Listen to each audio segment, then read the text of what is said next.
What's going on, man? Welcome back to the basement. I'm Ron, and today we are going to fix your fantasy football team with 7 must-buy trade targets for Week 9 of the fantasy football season. These are going to be geared towards teams of all shapes and sizes, whether you are 6-2, top dog in your league, or if you are 3-5, scratching and clawing for a playoff spot in your league, I have a trade target for you. As always, if you enjoy, leave a like, subscribe if you're new. And the first player we are going to talk about is Justin Jefferson. And I swear we're not going to do only luxury buys here. We're going to get deeper than this, but at the top we will talk about Justin Jefferson. Now, how I come about this video is I get my rest of season rankings all set over on the Patreon, patreon.com/Ron Stewart. You can find my rest of season rankings. My Week 9 rankings will be out later on today. And you'll also get my waiver wire article every Tuesday as well, that gives you fab recommendations for every single player on the waiver wire. Now, I look at my rest of season rankings, I compare it to the rest of season rankings in the industry, and I will say, if you look at ESPN, now of course, like, ESPN isn't amazing, but it is one of the leaders for fantasy football in general. You look at the rest of season rankings for them, they have, for wide receivers, Jamar Chase, Puka, JSN, Amon-Ra St. Brown, CeeDee Lamb, George Pickens, Devontae Adams, and then Justin Jefferson. I mean, I think George Pickens and Devontae ahead of Justin Jefferson is kind of wild, but it just goes to show that he has been trending down as a fantasy wide receiver. So if you can buy him, I would. He's a blue chip stock. If you can't get him for cheap, then no harm, no foul. But whoever has Justin Jefferson might be struggling. He is only at 15.4 points per game as the wide receiver 13 over his last few weeks. So if we look back to since week 5, that's about the span where Jordan Addison has been back. He's still the wide receiver 5 in volume in terms of expected points per game. So that's just your targets, your ADOT, how many points should you be putting up. He should be top 5. Instead, he's been the wide receiver 17 over that span. Now, yes, QB play has been a factor, but I do just trust KOC to figure this thing out. And if we look at his rest of season schedule, which is a good thing to look at this point of the year, Mike Clay over at ESPN has a really cool matrix where he shows your rest of season schedule moving forward and what it's been to this point. The Vikings have had the 22nd easiest schedule so far, which isn't really an easy schedule. Moving forward, they have the easiest schedule in fantasy football for wide receivers. They have Detroit, Baltimore, Chicago, Green Bay, Seattle, Washington, Dallas, the Giants, and Detroit. His bye week's behind him, which is another plus as well. But Jefferson goes against the 7th easiest, 2nd easiest, 11th easiest, 13th, 17th, 19th, 1st, 5th, and 7th most points allowed to wide receivers. So that is 1, 2, 3, 4, 5, 6 of his next 9 matchups are against teams that are allowing top 10 most points to fantasy football wide receivers. So if you could get Jefferson on the low, I would see what you could do. Now, this is always the humbling part of this video, as we go to the trade database over on fantasycalc.com, where it goes through real leagues from real fantasy football, trades that are happening within those leagues. And if we set it for one quarterback, we'll go 2 to 3 assets in the deal, 10 to 14 teams, half or full PPR. What are we going to see? Is anyone actually selling him low? You know what, man? I would do Judkins and Tet, and Judkins is actually a buy in this video, I'll be honest. But Judkins and Tet, sure. I would do Tucker Kraft straight up. Rashee Rice and Jefferson are too close for me to want to do that deal. Would I do Fannin and Derrick Henry for Jefferson? That's about as much as I would give. That's as much as I could do. Jacobs for Jefferson, I can't. That one's really close, and it kind of just comes down to how you're looking at each position. Javonte and Zay Flowers. This has it in favor of Javonte and Flowers, but I think I would take Jefferson over Javonte and Flowers. Devontae Walker's another one. I would take Jefferson side. Odunze Henderson, I would easily take Jefferson side. So you can buy him a little bit low. You know, you're still going to have to pay a pretty hefty price, but I don't mind with Jefferson. Then we can talk about the Bucs wide receivers. We actually have both of them here. Tej Johnson and Emeka Egbuka. I think you can buy them both low. They're both going into the buy. Tej Johnson's like a lowly waiver wire ad at this point. Ibuka's on a 3-game skid where he hasn't hit 10-plus PPR points since week 5. He's at 15.5 points per game for the entire year, but he was at 20.5 points per game through week 5 until this 3-game skid that came after a hamstring injury. Now, we already know this in terms of rookie wide receivers and their late season scoring, where we've been harping on this since August and July and June and last year, that rookies, in terms of wide receivers, tight ends, running backs, they tend to backload their production. Now, it's a little bit different these days, and Ryan Heath brings it up here, that looking at every rookie wide receiver over the past 4 years to average 12 plus points per game, you'll notice that the largest boosts are the day 2 and 3 picks who weren't immediately in full-time roles. So, I love Tetairoa McMillan, but he's already in a full-time role. I think that he's actually going to expand upon his previous production, but it's just something to note that the biggest leaps that we see are from guys that are playing in limited capacity. So Tez Johnson, somebody that could be one of these guys who jumps up and is the next Tank Dell or Elijah Moore or Amon-Ra St. Brown. I don't think it's that crazy to say. And with Emeka Egbuka, I think that he's actually in a unique spot to increase his production. If he was still averaging 17 plus points per game, I'd say that this is it. But he's in a unique spot that because of this injury, it's going to almost artificially decrease his points per game to 15.5. And then I think we're going to look back on this when Egbuka from week 10 on after this bye week is averaging 18 plus points per game. It's going to be like, oh, that was the post-bye rookie bump. And it's really just more so that he got healthy. But regardless, I think my bold prediction that I'm going to stamp here is and it's not bold to say Egbuka from week 10 on is going to be a top 10 scoring wide receiver, but I think Tez Johnson will also be a top 24 scoring wide receiver. And we're going to see the Bucs without Mike Evans. I don't think Chris Godwin's going to be back and all that healthy anytime soon. I think coming out of the bye, Baker Mayfield, this offense being as good as it is, this offensive line getting healthy with Tristan Wirfs, I think that we're going to see 2 top 24 wide receivers from the Bucs, and both of them are going to be rookies. If we look at their per route metrics here as well, of course, Egbuka looks amazing, but Tez Johnson for a day 3 guy is trending up. I think he can improve on these numbers as well, but he's already showing pretty strong with a 17% target per out run, about a 1.6 yards per out run, 6.7 first downs per out run, and a 70-plus PFF grade. One of the better per route metric rookies among the day 3 picks, and he's going to be in a really good offense to kind of improve, become more of the first read, and get some of those per route metrics into a nice spot moving forward. I think there's just going to be a lot of touchdown upside in this offense as well. So even if he's not the most efficient guy on a route-to-route basis, I think Tez Johnson will be good for fantasy football. Now, if we look at what these Bucs receivers are going for, again, they're both on bye. I think Tez is going to be like literally a throw-in that you could do in a bigger deal. But Egbuka, right now, I would give up Pickens for him. This is something as well. Remember, not even like Pickens. Could you do like Olave in a small piece? Just like if somebody has Egbuka and they need production right now, they can't wait for Egbuka to come out on the other side of the bye week, could you sort of sell low? Pearsall and Gadsden, I would do that. Would I do Genty and Rashad White? I would if I didn't need any running back help. Would I do McCaffrey for Egbuka and Derrick Henry? Wow, that's dead even. That's dead even. It just comes down to if you need depth or not. I would do Metcalf and Love for Egbuka pretty easily. Diggs and Sutton, yes. I love Travis Hunter, and he's our next buy, but I would do Travis Hunter and Warren for Egbuka. Would I do Genty for Egbuka? That's, again, I would call that dead even just based on what you need positionally right there. Would I do Gibbs for Egbuka and Javonte? No. But you guys get the point. I love Judkins as much as the next guy, and he's also another buy on this list, but I would do Judkins for Egbuka straight up pretty easily. And that gets us into Tez Johnson real quick here to see what he's going for. Now, come on now. This is for Tez Johnson, it's got to be peanuts, man. Come on. Addison for Tez Johnson and Montgomery, sure. Sutton for Dobbins and Tez Johnson, sure. These are all just do you need a running back, or you can downgrade from receiver, get some upside at Tez, and then get a running back in return. I think that both of these are actually really, really smart moves where I like Addison, I like Sutton. I'm just saying if these guys are flex options or they're not cracking your lineup every week, especially in a start 6 and a start 7, you downgrade to some rookie upside and you get a running back you can start immediately. But then some of these other ones, if you don't need a tight end, Harold Fannin for Tez Johnson sounds fine. Would I do Travion Henderson for Tez? God, is it really that ugly? I can't say yes. I would do Kincaid for Tez if Kincaid's not cracking my lineup every week, but you get it.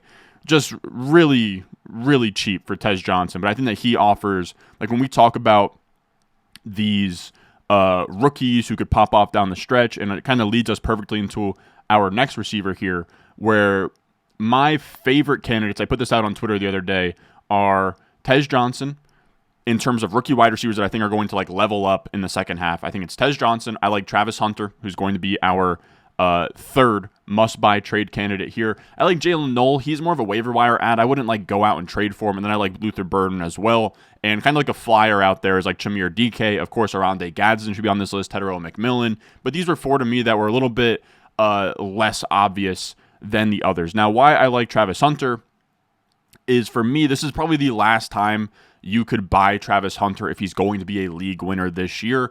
We had him on this list last week, so I don't want to spend too much time. He was definitely a better buy last week, but again, I think this is probably going to be like, I think this is last call to get in on the Travis Hunter business if you have been feeling froggy. He is going to be I think he's like the wide receiver 26 by consensus this week. He can go in your lineup. He's playing against the Raiders, who are allowing the third most fantasy points to opposing wide receivers, and this is a good ESPN article that Josh Norris highlighted, but essentially, this guy or girl, I don't know who ESPN Duraco is, I think some kind of beat reporter for the Jaguars or just some kind of beat reporter in general, says, reading between the lines, it looks like Hunter is going to be a significant player in the offense going forward. That's what Cohen said heading into last Sunday's game against the Rams, and then Hunter led the Jaguars in targets, catches, and receiving yards while playing a season-high 64 snaps. He now leads the team in receptions and is second in receiving yards. So don't be surprised if Hunter starts getting the wide receiver 1 treatment from the Jaguars in the season's second half.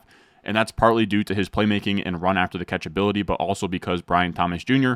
hasn't played at that level all season. And Brian Thomas is also like dealing with an injury. He's been banged up all year. So I just think into the second half, like Travis Hunter could be really good. And when we look at the Mike Clay strength of schedule graphic, the Jags have actually had the toughest schedule for fantasy wide receivers to this point, but they have the 13th easiest schedule moving forward. They have the Raiders coming up, then Houston, Chargers, Arizona's not great, but then they have Tennessee, they have Indianapolis, the Jets, who aren't too bad. It does suck Denver in the fantasy playoffs, but for the fantasy championship, you get the Colts, who have been allowing the 4th most fantasy points to opposing wide receivers. He gets the Colts twice between now and then. So I like Travis Hunter. Again, I think it's probably the last time. If he pops off in this game, he probably vaults up to sort of wherever everybody is valuing Tetero McMillan as like a back-end wide receiver 2. Right now, you could probably buy him for like wide receiver 3 prices. Let's see. Maybe not, but I don't mind Dowdle for Hunter. If you don't need a running back, you can absolutely do that. DJ Moore and Hubbard for Hunter, I would do that. Henderson for Hunter, yes. Woody Marks and Hunter, I think, are even just depending on what you need positionally. Okay, so he's not going for too much. If Kamani Vidal is not going in your lineup, you can absolutely sell him for Hunter.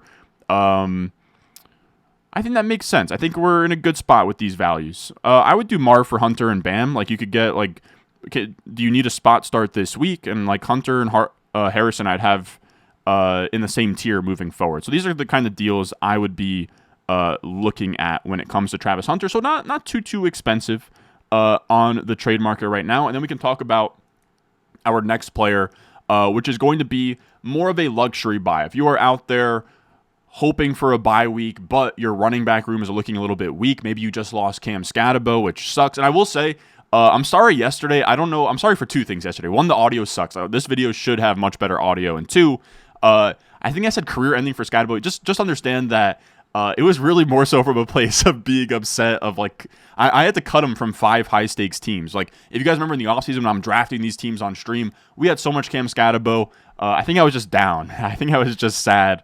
I'm not saying his career's over. His season's over. I misspoke. But Quinshon Judkins, if you lost a Scatabo or something like that, he's not a bad player to buy low. I always like buying low on players who are on buy because you always have some sort of urgency. Like if this guy, like let's say the Quinshon Judkins owner is 3-5 right now, he can't afford to have Judkins out. That's when you can, tap him on the shoulder and give him something to start right now. You buy Quinshon Judkins for the cheap. I know he's banged up heading into the bye as well, but we have this from Coach Speak Index. Kevin Stefanski has a 90% reliability rating on Injury Coach Speak, and they expect Judkins to suit up in Week 10. He's considered just day-to-day. I think this was very lucky for anyone who had Quinshon Judkins that he should get healthy through the bye week. I think he's going to be just fine. He is somebody who never missed a game in college, and from weeks 3 through 7, so this is when he was a full-time player, right? Week 2 was his first game. They kind of like ramped him up, and then week 8 this past week he left with injury, but weeks 3 through 7 when he was in there, he was at 16.4 points per game as the RB12, and I think that's going to be where he kind of sits at rest of season. He has the third easiest schedule rest of season. He gets the Jets, Baltimore, Raiders, 49ers, Tennessee, Chicago, Buffalo, and Pittsburgh. In terms of how many fantasy points those teams are allowing to opposing running backs, the Jets are allowing the 8th most, then the 3rd most, and the 16th most, 17th most, 2nd most, 9th most, 6th most, 20th most in the championship. So that's what? 1, 2, 3, 4, 5 matchups against teams that are top 10 and allowing the most fantasy points to opposing running backs.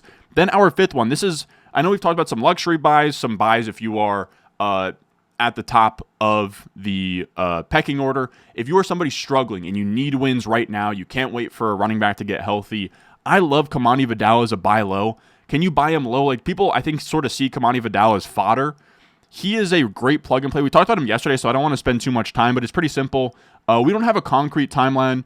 Jeff Mueller says week 13 is the most likely, but there's a lot of things up in the air. So you're going to get him minimum over week 9, 10, 11, then week 12 bye, and then we'll see if we get anything after that. But for the next 3 weeks, you're going to get a guy who's a fringe RB1 in fantasy. This week, he's the RB12 by consensus. Since he took over in week 6, he's been the RB10 in points per game. He's essentially a top 15 option in any week that Hampton is not healthy. And he's actually been really good in his role as well. When you look at rushing yards over expected per attempt, he's 2nd. 3rd in explosive run rate, he's 3rd. 6th in yards per carry. He's been a great big play runner for this offense. Joe Alt is back. And you can get a cheap RB1 for, I think, really cheap prices. Like, let's see. I'm thinking cheap on Kamani Vidal. Again, if Kamani Vidal's on a team in your league where he's not really getting thrusted into the starting lineup, I think you can go out there and make some stabby moves. Like, I would trade Trey Benson and even a piece on top. He's actually not that cheap, though. Like, Dobbins straight up for him, that's not promising. I actually know that this trade is dead even, though we talked about it with Hunter. If I need a running back and I can't afford, like, and Hunter's not cracking my lineup, sure, go ahead and make that move. On the other side, if Kamani Vidal's not cracking your lineup, you can make that move. Kamani Vidal for... I got to be honest, guys. I'm not seeing anything I like. I'm not seeing anything I like with Kamani Vidal. How is he not cheaper? Sutton for Vidal? No way. Addison for Vidal? That's as much as I would pay. Hampton for Vidal and a piece I would do, even though the calc has that on the other side. Like, if I needed points right now, I'll sell Hampton for Vidal and a piece. Maybe something a little better than Worthy, though. Bill for Kamani Vidal. I don't hate that if I need points right now, but I would have them right next to each other in rest of season rankings. Would I sell... I would do this, T. Higgins for Vidal and a wide receiver piece. I like that. Like, if you could take a player, like, I like T. Higgins, but if you can take any wide receiver, get comparable production, and then a Vidal on top, I like that a lot. And the trade calc has that really close. Would I do Woody Marks for Vidal and a piece? I guess so. Like, if Woody Marks isn't cutting it, I need points. I'll do that. So, okay, Kamani Vidal is not as cheap as I thought, but there are some trade opportunities in there. And then our last one is, again, for somebody in the penthouse of their league, is Garrett Wilson. He's on bye right now, but I think that he is going to be fine on the other side of the bye. The Jets are trending up. This was a report from Jeff Mueller here saying that Garrett Wilson's truly day-to-day, and he only leaned towards Garrett Wilson being out in Week 8. And I bring this up because if he's day-to-day and he just barely missed Week 8, I think once we get a Week 9 bye here, on the other side he comes out in Week 10, I think he should be good to go. Through this point, he was the wide receiver 7 in points per game at 16-plus points per game on the season. I think Garrett Wilson's going to come back, be a 15-plus point per game guy, and be fine down the stretch. I'm curious, like, with him being banged up and on bye at this point, come on, he's got to be going for a little bit. Yeah, Bill and Jake Ferguson, easy. Swift for Garrett Wilson, yes. Brian Thomas for Wilson, yes. Pollard and Addison, yes. Yeah, so you can get him for relatively cheap here. Nothing too crazy. Just, I think it's worth kicking the tires on him if you're in a spot where you're fighting for a bye and you're a little weak at receiver. I think you can maybe make some magic happen to get Garrett Wilson on your squad. But that is going to do it for us today. Again, my rest of season rankings are out. If you want to check them out, where if you're looking at like, does Ron have Garrett Wilson or a Cortland Sutton higher on his rest of season rankings, and how should I value that in a trade? You can find that over on the Patreon, patreon.com/Ron Stewart, in the description and the comment section down below. But if you can't support there and you just enjoy the video, leave a like, subscribe if you're new, and I will see you guys in the next one. This sounds like